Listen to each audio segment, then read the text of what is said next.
Hello friends, welcome to TechTouch channel.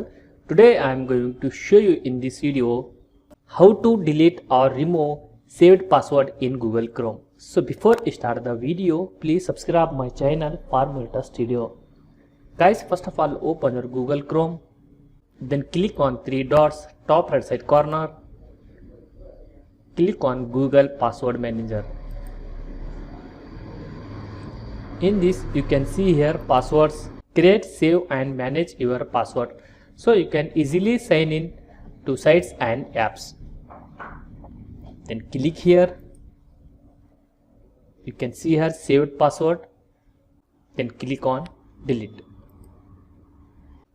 That's it guys, this is a simple method to remove your saved password in Google Chrome.